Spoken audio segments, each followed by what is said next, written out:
Based off of the last video, I'll be sharing two resumes that I checked out online, and I believe this will give a practical steps to the decisions to make, and it's going to help give a bit of perspective to what I mentioned. So one, it seems to be more of a managerial position, and the other one seems to be a bit lower, but it's the same strategy irrespective of which one you're going with.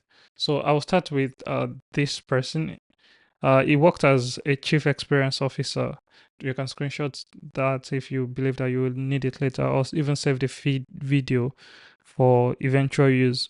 So he said he developed and implemented an extensive customer experience strategy that achieved a 40% increase in net promoter score within the first year, directly influencing customer retention and loyalty. So you can see some figures, at least he developed something that brought about 40% increase. And the other part, at least you can say, oh, I'm not in that position that I'm leading and I could influence the whole of the team. But irrespective of what you're doing, you have an influence. There is something you're doing that you could mention. Now, this one is a medical assistant, which I believe is not so high. So I believe she managed 3,000 patient appointments with Mackenzie EHR each year, increasing clinic efficiency by 25%.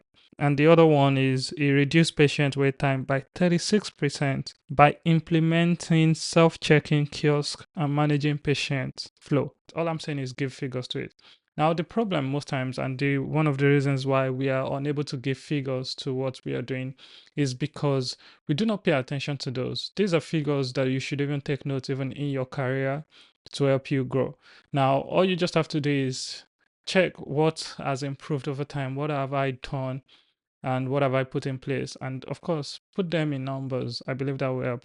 You can take a picture of this resume and use. And quickly, I need to mention this as well. A lot of us are looking for high-paying jobs and all that, which is very great. You know, we need to pay bills, but while waiting, especially if you're waiting, if you're in a job and all that, that's okay. But if while waiting, I would always suggest that you volunteer. It's very important. And when you're volunteering, you're taking note of what you're doing, how you're improving the system, and what you're doing well, right? A lot of us, we think what we do, especially when we volunteer, is too small or it's too low that we don't want to include them, or maybe we're too humble to even include those things. You know, especially when you're a part of non-governmental organization, religious organizations, and all that. Be involved. When you're involved, you're getting some things done.